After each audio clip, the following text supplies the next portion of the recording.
Think about the Bible like you never have before. You're listening to Christian Questions. Access more audio, videos, and Bible study resources at ChristianQuestions.com. Our topic is After His Resurrection. What did Jesus teach us about fishing? Here's Rick, Jonathan, and Julie. Welcome, everyone. I'm Rick. I'm joined by Jonathan, my co-host for over 25 years, and Julie, a longtime contributor, is also with us. Jonathan, what's our theme scripture for this episode?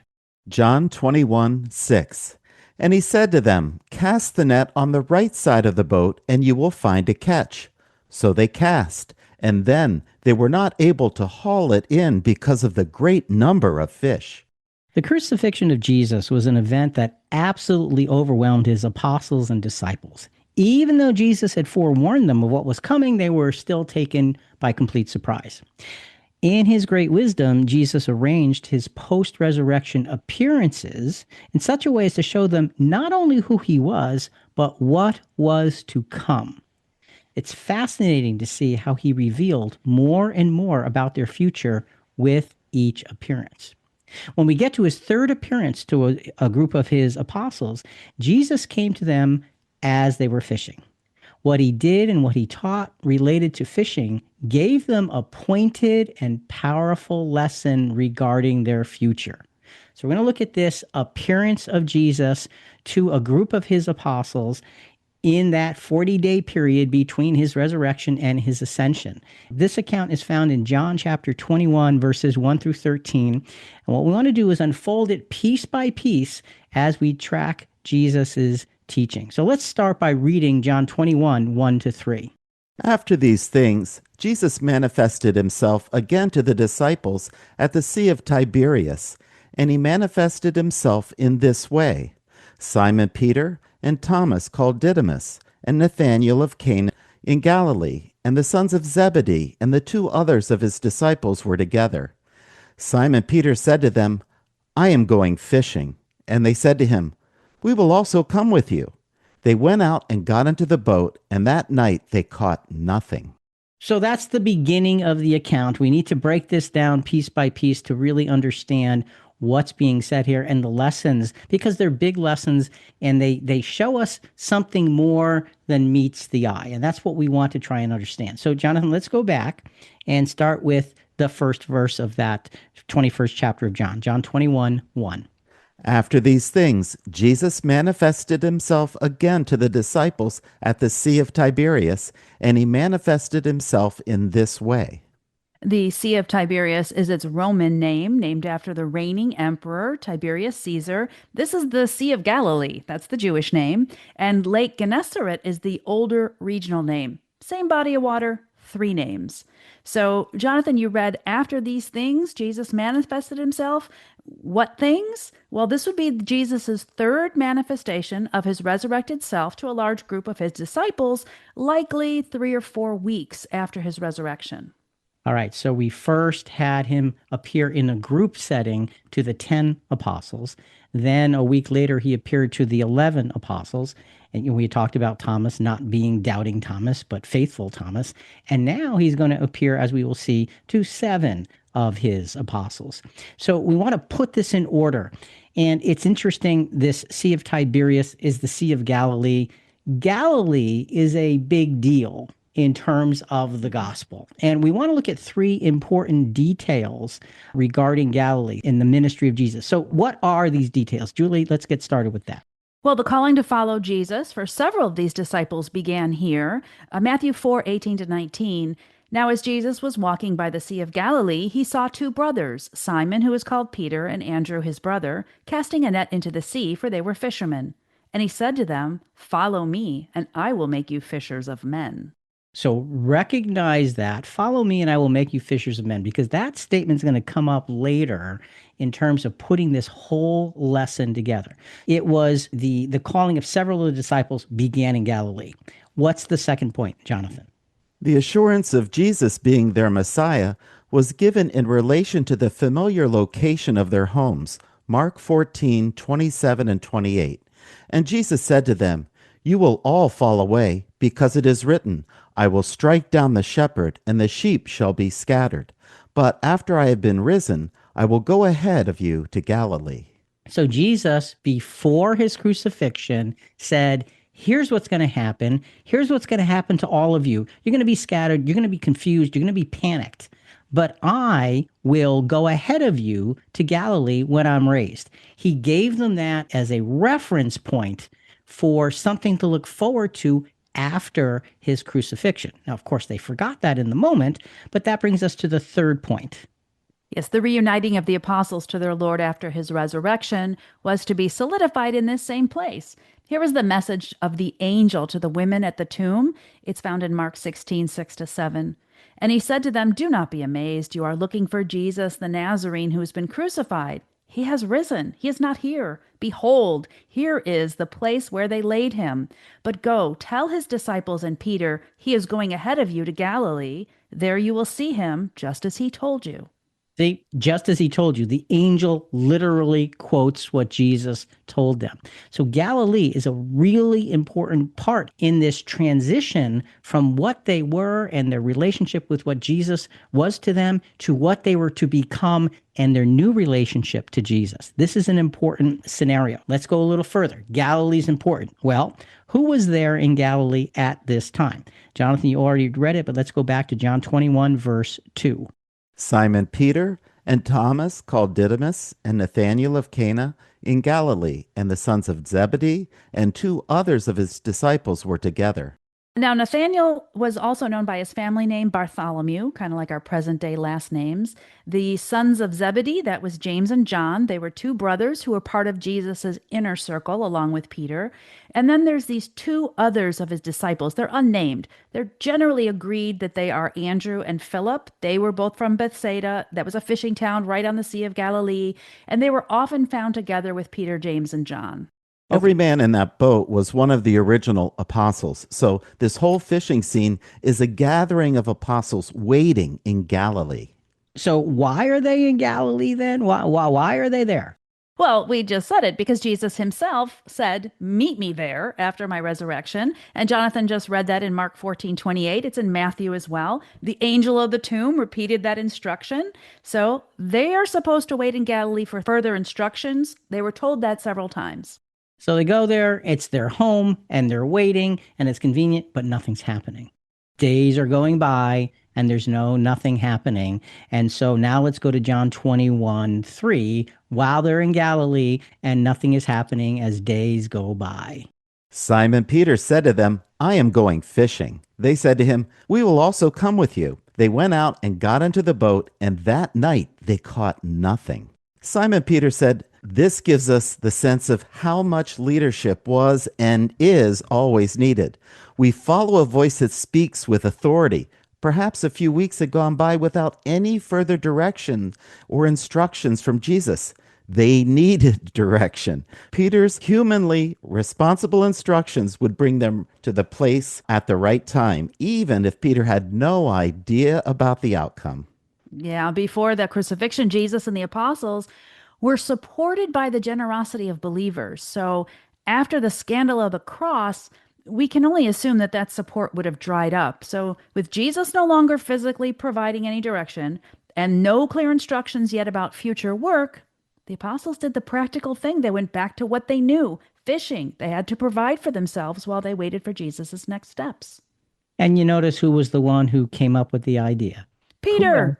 But Simon Peter. He is the leader. He can't sit still. Let's go fishing. We've got to do something. It's productive. It was a good decision. He had no idea what was going to be happening. Now, look, it says they went fishing and they caught nothing. Catching nothing would be a clear and present reminder of how precarious our human lives are. They probably hadn't gone fishing for a very, very, very long time. First time back, they got nothing. So you give it a sense of, I remember this. I remember the precariousness, and it's maybe we get there, maybe we don't. In this introduction to this, what we are yet to see as an appearance of Jesus, we're seeing these 7 men doing something very natural to them as they're waiting to hear from Jesus, who is now a spirit being, and they don't know what to do. Let's put this all together. What we're looking to do is find the faith of those who would be fishers of men. Following Jesus is no easy task. Jesus knew this and met the 7 where they were. From there, he would show them what their new lives would be all about. Jesus was absolutely sensitive to the humanness and habits of his beloved followers and fed them the truth of their mission with their frailty in mind. And so what we're going to see is what we've always seen. Jesus is going to do exactly what's needed at the exact time it's needed in the exact way that it will give the biggest positive lesson, not only for the present, but for the future as well. Knowing Jesus will again manifest himself to his followers tells us what's coming. Blessings, lessons, and clear instructions regarding their future. 7 men fishing all night without catching anything? This would normally be considered a failed effort, but was it? Well, defining true success and failure in our lives depends on whose perspective we're using. To the human mind, that night of fishing with no catch was a failure. But through the eyes of God and through the presence and efforts of Jesus, that night was a time of successful preparation. See, that's the key. Jesus was waiting for them, and now he would be able to have their attention. Let's continue our examination of John chapter 21, now verse 4. But when the day was now breaking, Jesus stood on the beach, yet the disciples did not know that it was Jesus. So they've been fishing all night, caught nothing. The sun is just cracking through and beginning to shine, and now it's daybreak. And Jesus is standing on the beach. But of course, they don't know who he is because they were going fishing because they're waiting. So let's remember this environment that they're in, fishing and catching nothing, is very similar to a time 3 years before when Jesus drew them to him to become fishers of men. So what we want to do at this point is say, okay, let's take a time out on this account of Jesus after his resurrection. Let's go back to that other fishing experience, because what we're going to see is a dramatic comparison between these two fishing experiences. One 3 years ago that is going to be written up in Luke, and the other that we are working on in John chapter 21. We're going to go back and forth between these and look at the comparisons to see the bigger lessons. So going back to that first experience 3 years before, that experience was at the beginning of their call to follow. The beginning of their call to follow. This is important because it helps us understand the bigger lessons. So it was at the beginning of their call to follow. And like we said, it was 3 years before. It was on the occasion of the Apostle Peter's third drawing to follow Jesus. Yeah, Peter first met Jesus in John 1 and followed him more closely in Matthew 4. So now we're reading from Luke 5 when he was drawn in completely. And I'll read the earlier Luke account from now on to contrast with Jonathan's reading from the later John account. So let's start with Luke 5:3. And he got into one of the boats, that was Jesus, and he got into one of the boats, which is Simon's, and asked him to put out a little way from the land. And he sat down and began teaching the people from the boat. So he's in the boat with Simon. He has already invited Simon a couple of times to follow him over the last few months. He's in the boat, he's teaching. Jesus would again draw them to him for that very same purpose in the account after his resurrection. There's a connectivity between them. But in that account, in the John account after his resurrection, it would be an even stronger message. This is going to be a contrast. The Luke account, Julie, that you're going to be reading for us is the beginning of their call to follow. The John account that Jonathan's going to be reading for us, this new fishing experience, was at the beginning of their call to preach and to lead. So we've got the beginning of their call to follow, the Luke experience 3 years before, and this is the beginning of their call to preach and lead 3 years after Jesus' resurrection. So let's get back to the John account, the after resurrection account. Remember, it says that Jesus was on the shore. They didn't recognize him. And here's the point. Whether they recognized him or not, Jesus was with them, waiting to bless them. In this instance, they would recognize him not by his voice, not by his personal appearance, but by his miraculous actions. So Jonathan, let's go back to John 21:5. So Jesus said to them, "Children, you do not have any fish, do you?" They answered him, "No." Let's set the context. These 7 apostles are discouraged, have no direction, and are unsure of their future. They are even failing at fishing, which is what they know best. Yeah. And Jesus calls them children. Well, that's not derogatory. It's functioning as a warm, familiar address. It's a term of affection, connection, protection. It's kind of like saying my boys or dear ones. And years later, John uses it again in 1 John 2:18. Children, it is the last hour, and just as you heard that Antichrist is coming, even now many Antichrists have appeared. From this we know that it is the last hour. So it's interesting. Jesus, in the John account after his resurrection, calls those 7 apostles children. John, writing many years later, because he's one of those 7, uses the same term. And he's using the same term to say, we're coming to a transition. Children, those who I am looking to, who I have affection for, who I'm connected to, and who want to protect. Be aware, be aware. Well, John was preparing his fellow disciples for changes that were coming, just as Jesus had prepared him and his fellow apostles for changes. To me, that's just one of those little side gems.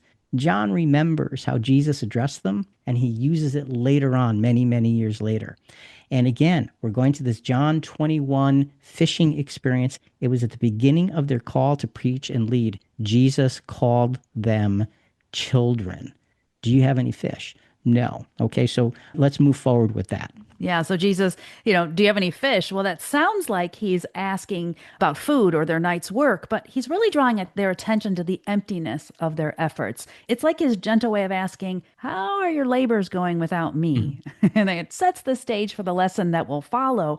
And I was thinking about this. Sometimes we go through seasons of spiritual drought and we don't feel as close to the Lord, and we go back to our normal way of doing things. Maybe we fall back into some old habits, but they don't seem as fulfilling as they once did.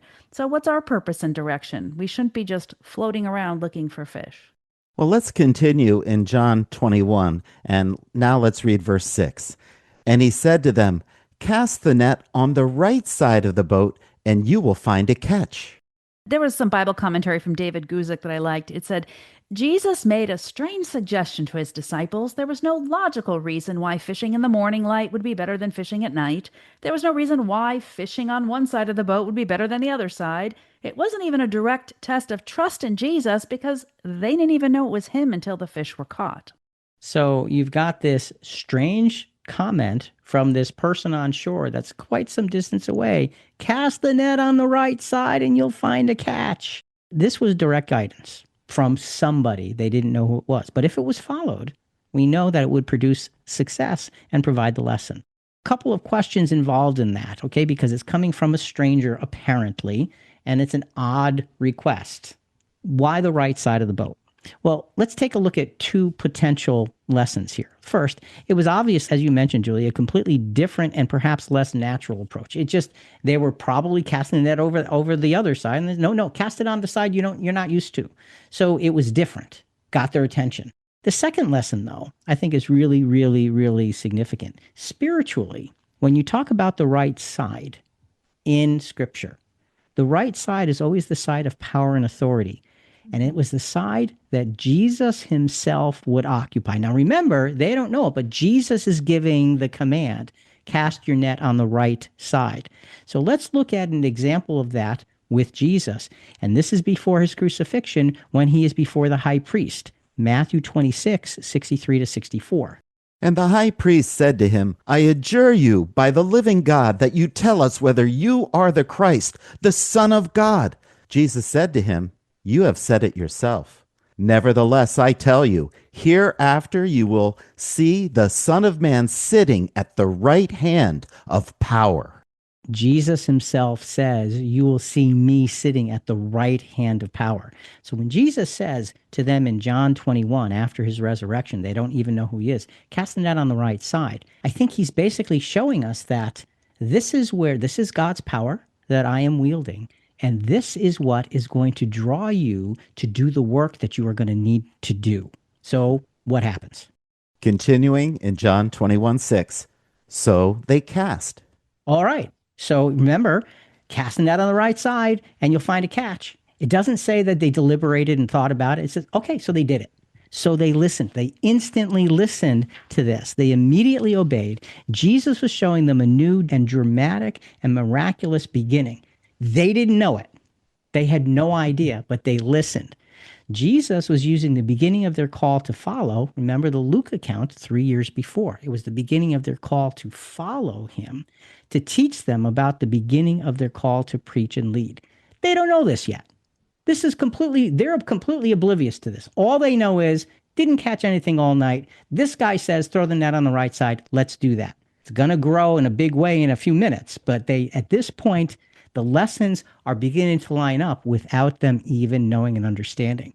So let's transition back to the account of fishing 3 years before, when Jesus is in the boat with Simon Peter and he's giving him instructions. So let's go back to Luke 5, verses 4-5.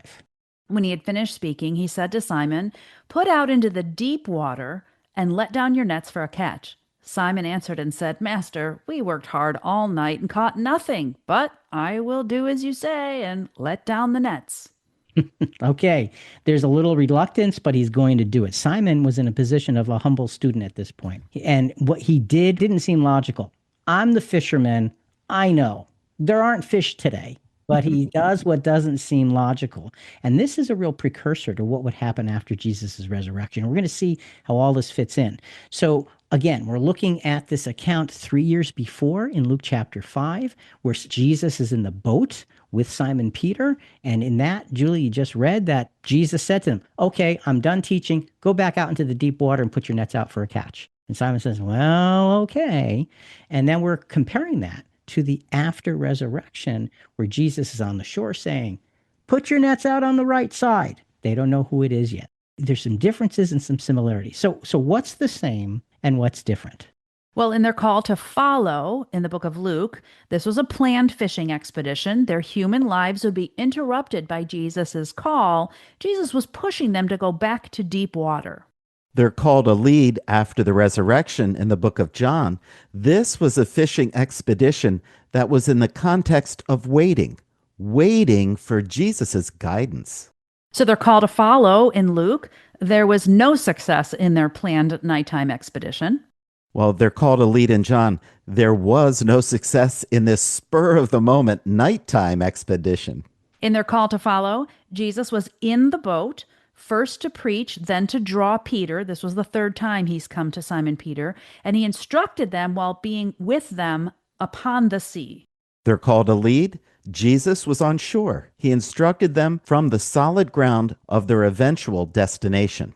And finally, in their call to follow, Jesus told them, go into the deep waters, and they obeyed. He worked through more natural means to catch the fish. They're called a lead. They faithfully followed Jesus' instructions, immediately casting their nets on the right side. You can see there's a similarity, a lot of similarities, but a lot of differences. Jesus is in the boat in the early account. He's not in the boat in the later account. They go out to deep sea in the earlier account. In the later account, wherever they are, he just says, cast your net. So you have these similarities and differences. And folks, what's happening here is when we put these two accounts together and we recognize them as the Luke account, the one 3 years before when he's drawing the apostle Peter to him, this is the call to follow Jesus, walk and learn of me. In the resurrection account, this is the call to take up the work that Jesus is going to leave them because he's not going to be with them anymore. So you have two different objectives, and he's using the same kind of fishing experience in both of these objectives. And there's a beauty in this. There's a wisdom in this that is just profound. So again, let's go back to finding the faith of those who would be fishers of men. Learning to truly follow Jesus is accomplished not only by listening, but also by retaining and internalizing what we have heard. Then we need to practically and faithfully apply it all to our lives. These two fishing expeditions were there to teach his disciples how to follow, so they could eventually lead. So you're getting the point. It's about following when he's calling Peter back in Luke 3 years ago. And it's about leading after he's been crucified and raised because they need to pick up where he left off. Two fishing expeditions that are so similar and yet have such a dramatically different sense of the lessons that they're teaching. The similarities and differences between these experiences, they should make us pause and consider what Jesus is teaching us as he taught his disciples. This post-resurrection appearance of Jesus seems to have a deep and deliberate set of lessons for us. Where does it go from here? Well, the next level of this lesson clearly focused on Peter. Jesus knew that at this very fragile time for his followers, after his crucifixion and at his resurrection, at this very fragile time, they would need strong leadership. And as he would no longer be walking alongside of them as a man, he was going to be leaving them and not coming back. Peter was the beginning of that leadership. This is critical.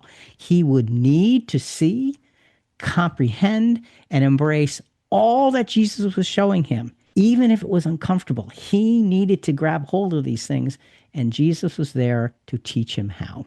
We are putting the two fishing miracles side by side. One at the beginning of Peter's journey, Luke 5, and one at the end, John 21. The back and forth will show us how Jesus uses the same kind of moment to shape Peter at two very different stages of his life. So let's go back to the beginning of the call to follow and the great catch of fish with Jesus in the boat. That's Luke 5:6. When they had done this, they enclosed a great quantity of fish, and their nets began to break. So Jesus is in the boat with Peter. They have this great catch, and there's so many fish, the nets start to break. First of all, let's break this down a little bit. Their obedience produced an immense catch. They listened to Peter's like, okay, we've done this before. And now there's something that's very dramatic. But the catch wasn't complete because the nets actually broke. The work of being fishers of men, this kind of indicates to us that would have to continue at a later time because the nets broke and the catch couldn't have been as complete as they were looking.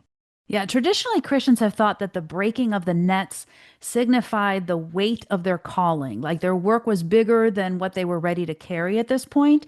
But remember, in both Matthew and Mark, Jesus said, I'll make you fishers of men. So if the fish represent people, perhaps the nets breaking represent that some of the fish that got away, namely the Jewish people who rejected Jesus at that time. Yeah, and remember, Jesus was with them in the boat. And I think that's a significant piece when we look at this particular fishing experience. He's with them. I think it depicts his earthly ministry. It was for a period of time, and it ended in his crucifixion, but there was great success. But you did have those broken nets. Let's go back to the beginning of their call to preach and to lead, and the great catch with Jesus on shore.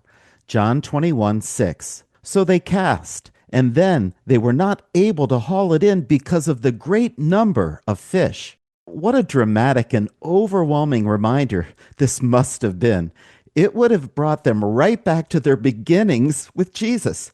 Their obedience gave them great success, and they could not even bring the fish on board. Now, they probably didn't think about that at that exact moment, but what you're seeing is we've been here before. Obviously, we're going to see they're not connecting it with Jesus yet, but there is this very, very strong drawing that says there's something happening here that's beyond us. You're right, Jonathan. It was a dramatic and overwhelming reminder for them of how they had been led in their lives. So we have this experience after Jesus' resurrection. They're trying to haul it in because of the great number of fish. It's very, very difficult and very heavy. So now let's go back to the other account. Let's go back 3 years earlier when Jesus is on the boat with Peter. Luke 5:8-9. But when Simon Peter saw that, he fell down at Jesus' feet, saying, Go away from me, Lord, for I am a sinful man. For amazement had seized him and all his companions because of the catch of fish which they had taken. So what's happening is Peter is so overwhelmed by this miracle that he pulls back and he tells Jesus, Go away, because he's just not worthy. He feels too sinful. His humility was overwhelming, and he recognized the greatness of the Lord Jesus, and he knew what he was made of. He knew of his own challenges, and it's like, no, you are too big and too remarkable for me. He couldn't see himself with the Lord. He's got this great humility, and that's one of the things that drew Jesus to call him, was this great humility with this great energy. This is a precursor, again, another precursor of what is coming. Right. He's going to go from following, but not really, to really following. Yeah, exactly. Well, back to leading, John 21:7. Therefore, the disciple whom Jesus loved said to Peter, "It is the Lord." At this point, the Apostle John was more tuned in to the resurrection and how Jesus was working than the others. They would soon learn. But John did have that sense of really understanding. When he and Peter ran to the tomb on the day of Jesus' resurrection, it says that John looked in and believed. And so you see that John had that sense, and he recognized, he was the first one to actually recognize that's Jesus. This couldn't have happened without Jesus. That's him over there on the shore. We can't see him. We're not close enough to make out who he is, but that's who it is. The Apostle John is very, very, very focused and clear. He said, it's the Lord. He doesn't say, I wonder if it could be. It is a definitive, it is the Lord. So Jonathan, let's continue with the second part of verse 7, John 21:7. So when Simon Peter heard that it was the Lord, he put his outer garment on and threw himself into the sea. Rick, I want to see if I have this comparison right. Now, in Luke, when Jesus called Peter to follow him, Peter responded by saying he was a sinner and unworthy. But here in John, the moment Peter realized it was the Lord, he was completely all in. Nothing could hold him back. He threw himself into the water to get to Jesus as fast as he could. Yeah, and there was no thought. He can't wait to be face to face with Jesus again. I need to go to him right now. And he just jumps into the water. What you see is the call to follow. Peter recognized, and this is back in Luke, this is 3 years ago, he recognized how faulty he was. This is now the call to lead. And he has been used to being with Jesus, and he just can't imagine being anyplace else. Yeah. So you can see the difference. You have the call while Jesus is walking the earth with them, and now you have this call while Jesus is going to be in heaven. He needed Peter to lead, and Peter is jumping to that challenge. He's jumping into the water. So what a powerful lesson in Peter's response. The other piece that's important here is John and Peter. Notice the difference between the two. John recognizes it's the Lord. Peter immediately responds to the fact that it's the Lord. You have these two working together, got the job done. And this is a tremendous lesson regarding the power of the diversity of the body of Christ. This is a lesson that we should all walk away with, seeing how John contributed and how Peter contributed. So let's look at this lesson for us in 1 Corinthians 12:14-18. For the body is not one member, but many. If the foot says, "Because I am not a hand, I am not a part of the body," it is not for this reason any the less a part of the body. And if the ear says, "Because I am not an eye, I am not a part of the body," it is not for this reason any the less a part of the body. If the whole body were an eye, where would the hearing be? If the whole were hearing, where would the sense of smell be? But now God has placed the members, each one of them, in the body just as he desired. So in the body, you have these parts that do separate things that are very different, and yet they are all part of the same body and they complement one another. That's exactly the lesson we're seeing. John said it, Peter did it, and they both got the job done. How do we respond as being different parts of the body? Because somebody else is not a Christian like me, does that make them less of a Christian? No. What we need to see is how they contribute and how we can work together and supplement one another.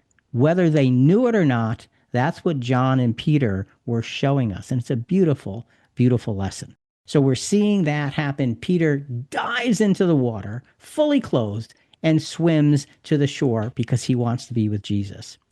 Keep that thought in mind, and let's go back 3 years before now. Let's go back to the other fishing expedition when Jesus is in the boat with Peter. Luke 5:7. So they signaled to their partners in the other boat for them to come and help them. And they came and filled both of the boats so that they began to sink. Okay, so you have so many fish in that fishing expedition way back 3 years before when Peter is being drawn. The two boats are beginning to sink. This is a magnificent catch. And remember, they caught nothing the night before, and Peter grudgingly went out and did what Jesus said. Both boats filled while still on the restless waters of the sea. Okay, they're still on the sea. Jesus is still with them. Perhaps we're seeing a picture of Jesus being present with them in his earthly ministry, as we've been talking about, drawing so much immediate interest. Wherever he went, what happened? He drew crowds. He would heal, he'd draw crowds. He would teach, he would draw crowds. He would get into the discussions with the Pharisees, he would draw crowds. He drew interest wherever he went.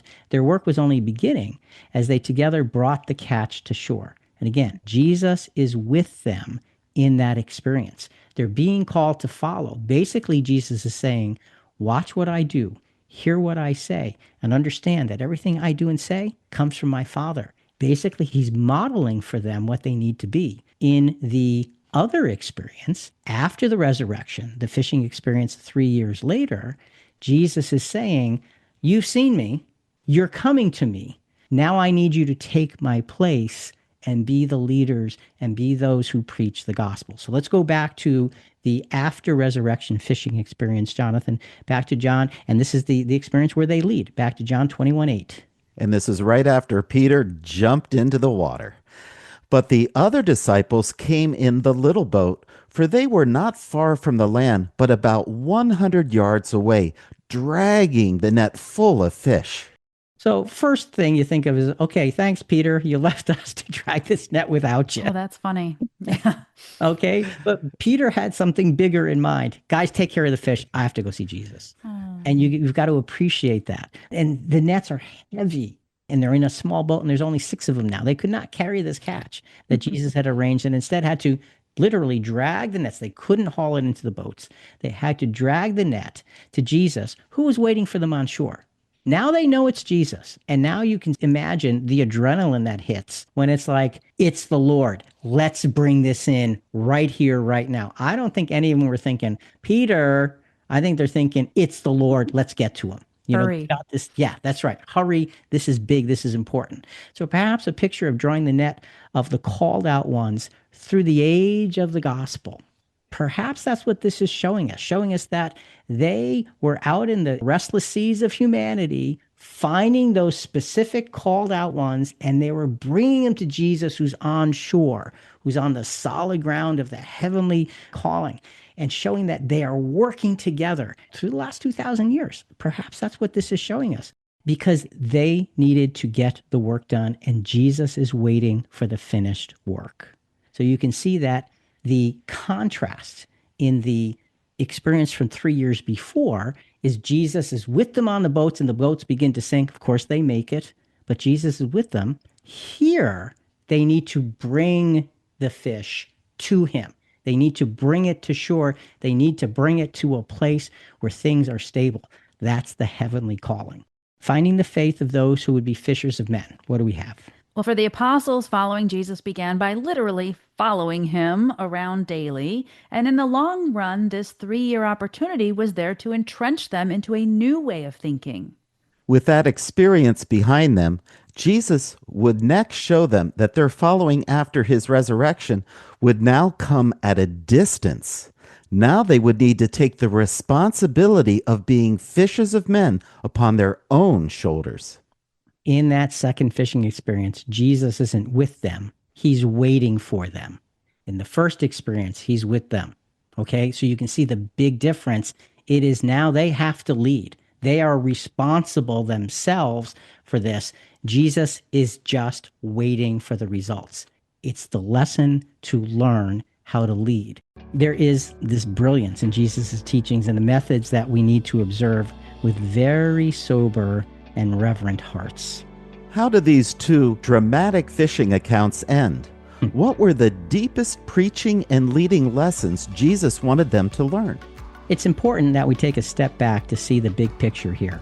Jesus was selectively appearing to his followers after his resurrection, selectively appearing here and there to his followers after his resurrection to prepare them for life without his physical presence. That's the key. He's preparing them for life without him being in front of them.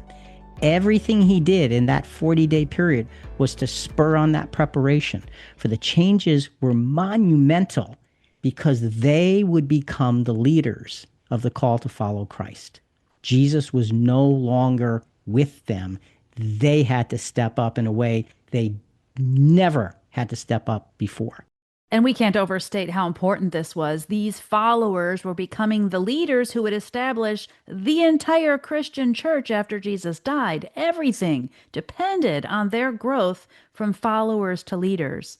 So let's go back to the beginning of their call to follow. Jesus next reveals the reason for this miracle of these fish to them in Luke 5, verses 10 and 11. And so also were James and John, sons of Zebedee, who were partners with Simon. And Jesus said to Simon, "Do not fear. From now on, you will be catching men." And the King James Version reads, "You will be fishers of men." So when they had brought their boats to land, they left everything and followed him. And see, that's interesting. They left everything finally. Now, in the second drawing of Peter to Jesus, it said, and we read it in the first segment, "Follow me and I'll make you fishers of men." He had already told them that. And there he tells them again after this catch of fish. He's reminding Peter of what he's already heard. You get the picture. Jesus is brilliant at reminding us of the seeds that he's already planted. So when we look at this particular experience, he's showing them, just stay with me. You made it through this incredible experience. I am with you. Follow me. Don't fear. Don't be afraid. You will be fishers of men. They finally did leave everything. They left their fishing gear behind, and they finally fully and without reservation followed him. So the Luke 5 account, 3 years before, shows us the beginnings of their learning to follow, so that they could get to the beginnings of their learning to lead in this resurrection, post-resurrection appearance with fishing in John. So let's go back to the beginning of their call to preach and lead. We've got their call to follow back in Luke when he's drawing Peter. Now their call to preach and lead is with these 7 apostles in the boat, in the single boat. Jesus presents them with a welcoming after they've done the fishing, and now they're dragging the nets. He's going to present them with a welcoming to what their preaching and leading efforts would bring them to. In other words, he's showing them an end result that he never showed them before. John 21, verse 9. So when they got out on the land, they saw a charcoal fire already laid, and fish placed on it, and bread. Let's add to the picture. So Jesus had already placed the fish on the fire. There's some fish already there on land. Maybe, perhaps, these fish represent the apostles and the disciples gathered at that time, the first beginnings of the church. So we've got this situation. Jesus is prepared to take care of them, not with the fish that they brought, but with other fish that he had gotten previously. This solid ground on which Jesus' power and presence resided, that was their destination. That, I think, is showing us the heavenly call to the solid ground of being with the Lord. Remember when in John, before his crucifixion, he said, "I go to prepare a place for you. And if I go to prepare a place, I'm going to come again and bring you to myself." Well, look what's happening. He's showing them how he's bringing them to himself with all of these fish, with all of these called out ones. And so we've got this, and they called them out of the sea. You know, what does the sea represent in scriptures? The sea represents restless humanity. And so you see that the fish are called from all walks of life out of this restless human experience to this solid ground of the heavenly call. I think that's what Jesus is really teaching us here. It's really an important and very, very inspiring lesson. Let's continue in this post-resurrection experience with Jesus being on solid ground. Jonathan, let's go to John 21:10. Jesus said to them, "Bring some of the fish which you have now caught." So now what is Jesus doing? He's presenting them with the responsibility of accountability. Show me some of these fish that you've caught. Jesus would show them the way, and they would follow by preaching and leading others to him throughout the age of the gospel. It always comes down to doing what Jesus tells us to, but they had to be accountable to him, even though they were here doing that preaching without him being present. So we see this accountability and responsibility that's being put upon their shoulders. So what happens? The Apostle Peter responds and leads the way. Surprise, surprise. He leads the way as they present their miraculous catch to Jesus. Listen to how this reads, the next verse, John 21:11. Simon Peter went up and drew the net to land, full of large fish, 153. So it says Simon Peter went up and drew the net to land. So the others are on the boats. He takes the net and he's hauling it in as they're now getting off the boats.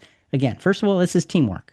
Okay, they're working together, but you see Simon Peter leading the way because he's leading the way to the accountability because he's the one who's being called on to be accountable first.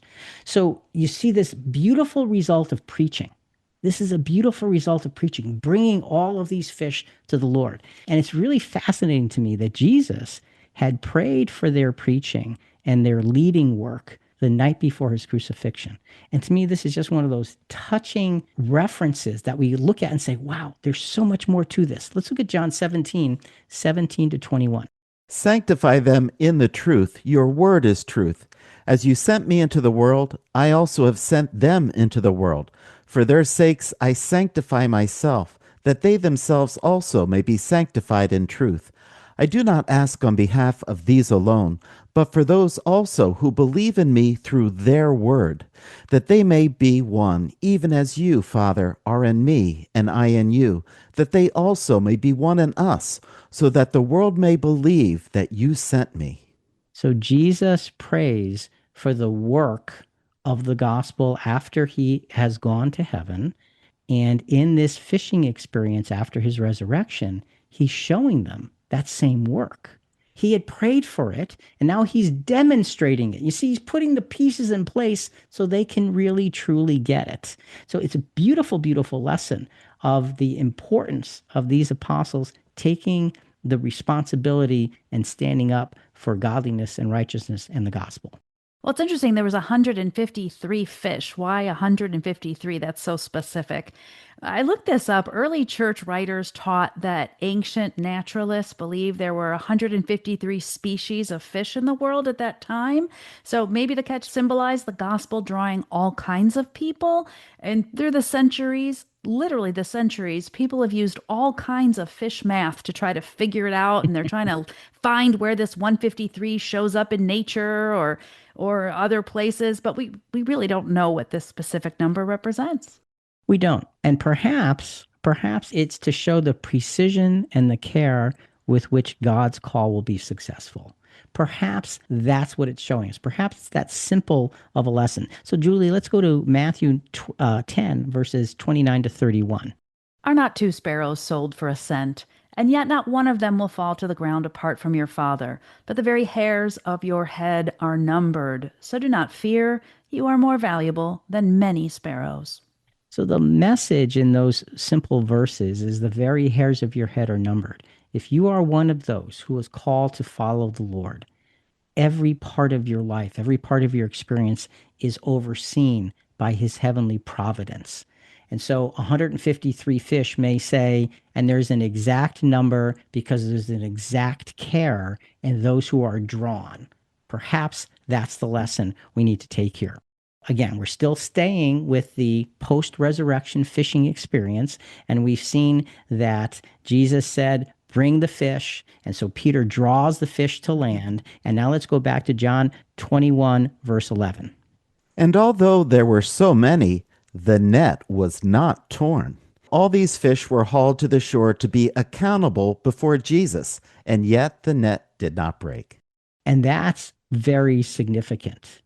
All of the fish were there that were supposed to be there. Not one was going to be lost. Jesus, as a spirit being, as their Lord, was showing the care and surety with which the call of the true church would be completed by the power of God's Spirit working in them. He gave the word. Jesus said, cast the net on the right side, on the side of power. They did. They had the catch. They recognized the Lord. They brought it to him. They followed through and listened to all that he had said. In the midst of it all, the net wasn't torn, because when God calls, nothing can stand in the way of the answer to that call unless we ourselves decide we don't want to be a part of it. Then you're not one of the fish that's caught in the net. It's really that simple. So, Jonathan, let's finish this up. Let's go to John 21, 12 to 13. Jesus said to them, "Come and have breakfast." None of the disciples ventured to question him, "Who are you?" knowing that it was the Lord. Jesus came and took the bread and gave it to them, and the fish likewise. He has prepared a meal for them. He has welcomed them to, after their night of fishing with no catch, following his instruction, having this marvelous catch. Now, what was greater? Recognizing that it was the Lord or the catch? You can debate that, okay? Because both things are so big. It's showing the gospel age and the call of Christ that's gone out and how they have brought all of those faithful ones without losing a single one to him. You know, it's interesting. He prepares to eat with them. And it reminds us of a couple of his other resurrection appearances. On the road to Emmaus, remember Jesus was walking with the two disciples and they didn't know who he was? Jesus was ready to dine with those two followers. Remember, he was ready to dine and then he suddenly vanished, but he was ready to eat with them. When he appeared to the 10, remember that first group meeting when he appeared to the 10? To prove who he was, what did he do? He ate fish and bread, just like in this experience. Now he again eats with all of them. All of the 7 that are there, he eats with. And there's something really, really fascinating here. This reminds us of the message to the church of Laodicea, which was the 7th and last stage of the gospel call, and this message was in Revelation. In Revelation chapters 1 through 3, Jesus gives John messages for the 7 real churches in what's now in Turkey. But each message fits the history and struggles of that specific church. But these 7 also, we think, carry a prophetic meaning, outlining 7 successive periods of the Christian church through time. So the story begins at Pentecost with Ephesus and ends in our time, pictured by the church of Laodicea. So each time frame receives a special message tailored to the followers living in that moment. So let's look at Revelation 3:20-22. Behold, I stand at the door and knock. If anyone hears my voice and opens the door, I will come into him and will dine with him, and he with me.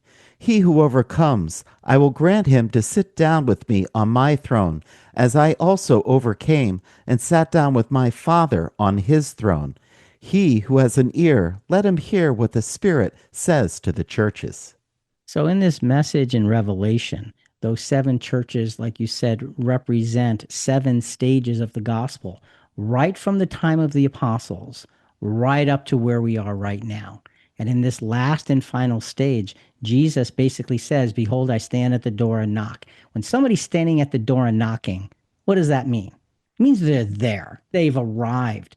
Jesus is basically calling those to come in and eat with him, to celebrate, to be with him, to fellowship together. So I think when we look at this experience of this post-resurrection fishing expedition and all the things that happened, you can see the beauty of Jesus showing them, this is what you need to lead. This is how you need to preach so that you will have such results. Finding the faith of those who would be fishers of men. Follow to lead. This was the resounding message to Jesus' followers, not only in this fishing experience after his resurrection, but it was the resounding message in all of his appearances after his resurrection. For us, the lesson is simple. Learn to follow Jesus daily, carefully and prayerfully, because we also are engaged in being fishers of men now, so that by God's grace we can be blessers of men later. So we need to learn to follow before we can learn to lead. And the only way we can learn to lead is from the example of the apostles and those that followed them in this age of the gospel. So as we look at this whole experience, and we look at the 2 experiences, the early experience of fishing with Peter in the boat with Jesus, and learning to follow him very clearly, very specifically, and then this fishing experience after his resurrection where he's saying, I'm turning over the responsibility to you. You need to lead, you need to preach, because I will not be there. That was their responsibility, and now we need to pick that up and run with it. Think about it. Folks, we love hearing from our listeners. We welcome your feedback and questions on this episode and other episodes at ChristianQuestions.com. Coming up in our next episode, why did Jesus challenge Peter's love?